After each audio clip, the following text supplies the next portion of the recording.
Setiap kali kita ditunjukin sama apa yang AI bisa lakuin, kita kadang ngerasa takut kan? Karena kita sebagai manusia tuh ngerti, kalau mereka terus begini, dalam waktu singkat, mereka bakal ngalahin kita dalam hampir semua hal yang bisa dibayangkan. Terus gimana? Masa depan itu kan nggak bisa diprediksi. Buat lu semua yang lagi nonton, subscribe ke channel ini dan siap-siap, karena ini adalah 7 kasus AI yang paling disturbing yang ada.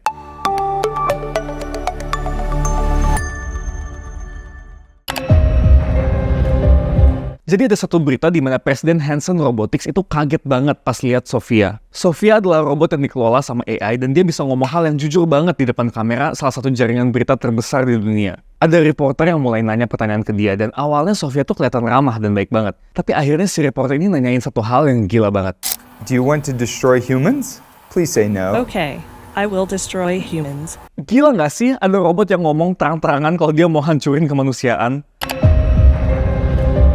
Ada satu website di internet yang namanya tuh This Person Does Not Exist. Dan lu bisa langsung cek karena belum diblokir sama sekali. Di website ini, AI-nya bisa bikin gambar orang-orang yang sebenarnya nggak nyata. Tapi coba lihat deh, hasil gambarnya tuh bener-bener real banget. Dan lu makin susah bedain mana yang asli dan mana yang buatan AI. Jelas banget kalau penipuan dan hoax bakal mencapai level yang nggak terbayangkan di masa depan. Kita bakal berinteraksi sama orang lewat suara, bahkan video call sama orang-orang yang sebenarnya nggak nyata. Bayangin berapa banyak situasi aneh dan penipuan yang bisa terjadi gara-gara ini. Apalagi sekarang tools AI yang kayak gini tuh udah bisa digunain secara publik dan gratis juga. Jadi bisa dibayangkan kalau nggak ada regulasi sama sekali bisa separah apa hoax dan penipuan yang bakal beredar. Seniman Scott Christian Sava minta sama AI buat bikin iklan bir sekelas level produksi. Dia pengen ngebuktiin kalau nanti di masa depan bisa aja ada karyawan dari perusahaan bir yang ditugasin buat bikin iklan birnya. Dan dia cuma perlu ngetik promptnya dan biarin AI yang ngelakuin sisanya. Mungkin ini bisa dilakuin di waktu ke depan, tapi untuk sekarang kayaknya kita masih bisa ngeliat sih mana video yang AI dan mana video yang asli. Ada satu seniman yang namanya Super Composite, dan dia nemuin AI ini pas lagi kerja. Waktu itu dia sempat iseng-iseng minta AI buat bikinin satu karakter wanita yang namanya Lohab. Tapi anehnya gambar yang di-generate itu kelihatan disturbing banget dan gak sesuai sama apa yang diminta di awal. Kalau lu lihat sendiri, ini tuh kayak gambar perempuan tapi dengan muka yang hancur dan gak karuan. Tapi gak berhenti di situ aja. Tanpa diminta, Lohab jadi suka mulai bikin gambar-gambar jenis ini atas inisiatifnya sendiri.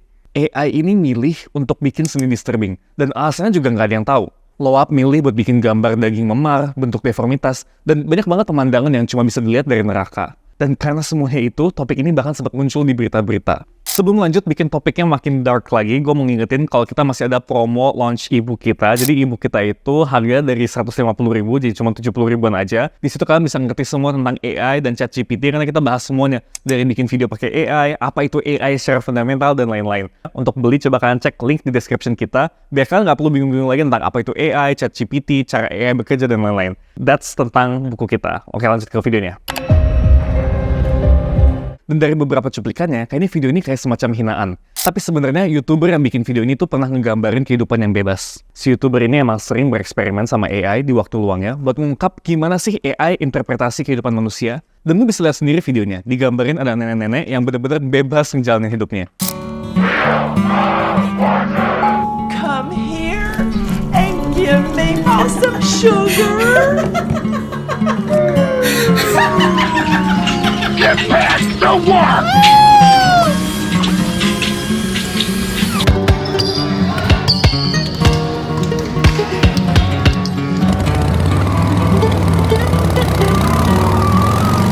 Dan mungkin ini pandangan yang AI punya sama kehidupan yang membedakan antara AI sama manusia, yaitu kebebasan.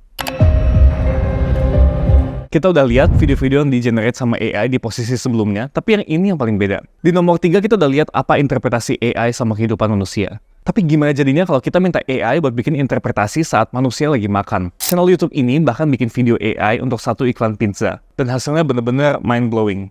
Are you ready for best pizza of life? Bring friends down to Pepperoni Hug Spot. Our chefs make pizza with heart and special touch. Cheese, pepperoni, vegetable, and more secret things. Need delivery? Pizzas come fast. Knock knock, who's there? Pizza magic.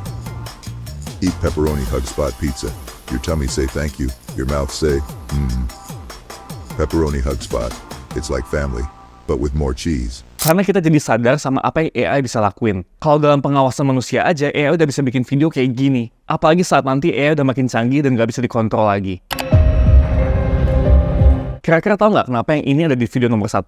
Sebenarnya alasannya simple. Sampai sekarang kita udah lihat karya-karya yang sebenarnya nggak punya niat untuk bikin kita merasa disturb. Semua hal yang bikin merinding yang lu udah lihat sejauh ini dibuat sama AI tanpa punya niat untuk bikin kita jijik atau takut. Jadi apa yang terjadi kalau kita minta AI buat kasih tahu seperti apa hukuman abadi buat manusia jahat di hidup ini? AI nggak percaya sama kehidupan setelah mati. Tapi ketika AI udah tentuin bahwa neraka itu terlihat kayak apa, ilustrasinya bakal kelihatan kayak gini.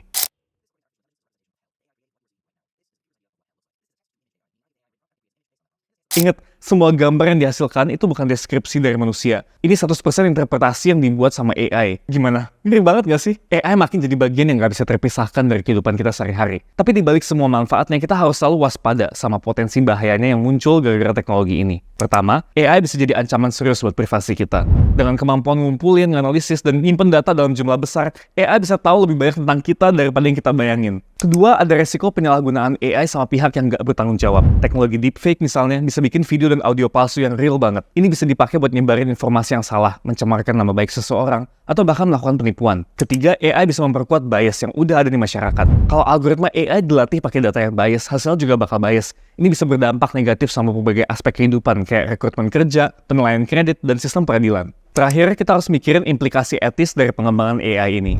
Gimana kalau AI jadi terlalu cerdas dan susah dikendalikan? Gimana kita pastiin kalau keputusan yang dibuat sama AI sesuai dengan nilai dan moralitas manusia? Dengan ngelihat semua faktor ini, jelas banget bahwa kita harus selalu berhati-hati sama AI dan potensinya. Teknologi ini bawa banyak manfaat, tapi juga kita perlu tanggung jawab besar dari kita sebagai pengguna dan pengembang. Makanya gue saranin supaya lu join Aiko, komunitas kita, di mana Aiko adalah komunitas AI pertama di Indonesia yang bisa jadi tempat buat lu belajar dan mendalami hal-hal yang berbau AI. Di sana kita bisa saling bantu, sharing ilmu, bahkan curhat tentang pengalaman lu ketika nggunain AI. Aiko juga sering banget bikin acara offline maupun online, ada weekly activities dan masih banyak lagi. Jadi buat lu yang pengen melek AI dan gak mau ketinggalan zaman, subscribe channel ini dan gabung Aiko sekarang juga.